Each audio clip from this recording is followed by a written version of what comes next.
Sir वैभव sir नमस्कार. नमस्कार. हा इंडसच्या फॅमिलीमध्ये तुमचं स्वागत आहे. धन्यवाद.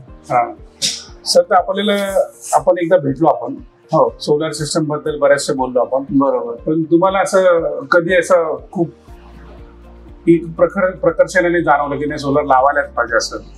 सोलार सिस्टम बद्दल मी बरंचदा वाचलं होतं, ऐकलं होतं, पण आपल्याशी डिस्कस झाल्यावर कळलं की नाही, त्याच्यामध्ये खूपच फायदा आहे. कारण माझं लाईटचं बिल हे जवळजवळ दर महिन्याला 12,000 15,000 रेंजमध्ये येत होतं. आणि तुमच्याशी डिस्कस करण्यावर असं लक्षात आलं की ते बिल जवळजवळ शून्यावर येईल माझं. म्हणून मी विचार केला आणि पुढची पावलं उचलायला सुरुवात केली की सोलार सिस्टम इन्स्टॉल करावी. आणि त्यात असंही कळलं की सोलार सिस्टम जेव्हा घरगुती वापरासाठी इन्स्टॉल होते तेव्हा गव्हर्नमेंटकडून त्याच्यावर सबसिडी मिळते. बरोबर. जवळजवळ 78,000 रुपये गव्हर्नमेंट सबसिडी देते. नक्कीच. त्या हिशोबाने मी विचार केला की आता हरकत नाही, मग त्याप्रमाणे पावलं उचलायला सुरुवात केली आणि डॉक्युमेंटेशन वगैरे चालू केलं.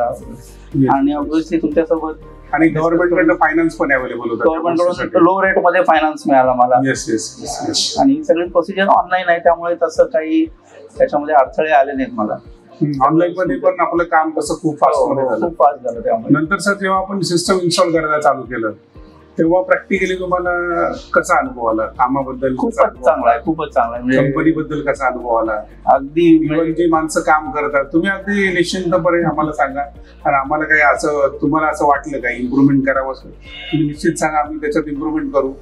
तसं तर सजेशन देण्यासारखं असं काहीच नाही म्हणता येणार, कारण माणसं एवढी व्यवस्थित काम करत होते आणि प्रॉम्प्टली आणि त्यांच्या वेळेच्या बाहेर जाऊन त्यांनी काम केलेलं. म्हणजे असं नाही की ड्युटी संपली आता आम्ही चाललो आमचं काम सुरू.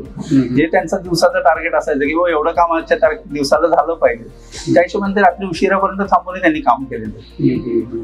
त्यामुळे असं कुठे बोट ठेवायला जागा नाही की बाबा तुमची माणसं लवकर गेली, पसारा करून गेली इकडे किंवा काय, असं काहीच नाही. आणि छान गोष्ट अशी की जसं कामाबद्दल तुम्ही सांगता तसं इंडस्ट्रीच्या प्रोडक्ट बद्दल तुम्हाला काय वाटतं?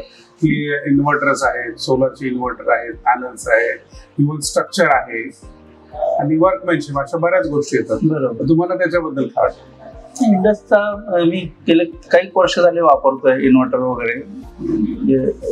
किती वर्ष झाले हे मलाही आता आठवत नाही.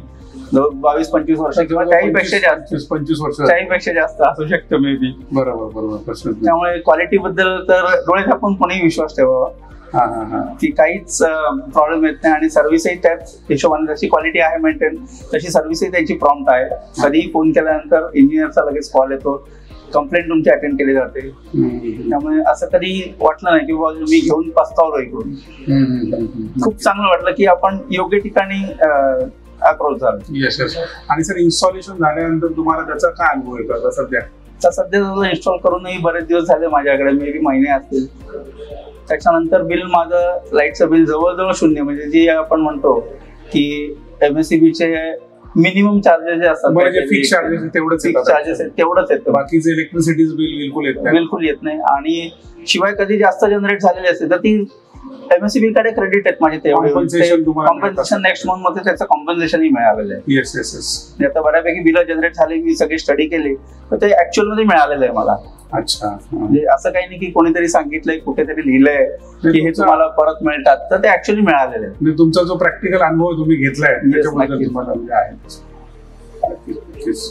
सर तुम्ही काय सांगू शकता सोलार बद्दल? आता लोकांना तुम्हाला जर सजेशन द्यायचं असेल तर काय? माझं एक सजेशन राहील की ज्यांना पॉसिबल आहे फायनान्सच्या बाबतीत, तर गव्हर्नमेंट एवढं लोअर इंटरेस्ट रेट मध्ये तुम्हाला लोन देते आहे, तर तुम्ही त्याला जाऊ शकता ना. की ज्यांच्याकडे जागा अवेलेबल आहे किंवा सोसायटीज आहेत ज्यांची बिलं भरपूर येतात, त्यांनी नक्कीच याचा विचार करावा, जेणेकरून आपलं पर्यावरणही मेंटेन होईल. की जे कोळसा आणि हे आजकाल लागते, जे अवेलेबल होत नाही सरकारकडे. आणि सर ग्लोबल वॉर्मिंग आहे, तर त्या हिशोबाने जनरेशन साठी आपण नक्कीच विचार, तुमचा एक हातभार लागेल देशाच्या प्रगतीसाठी की तुम्ही स्वतः जनरेट करताय ती एनर्जी.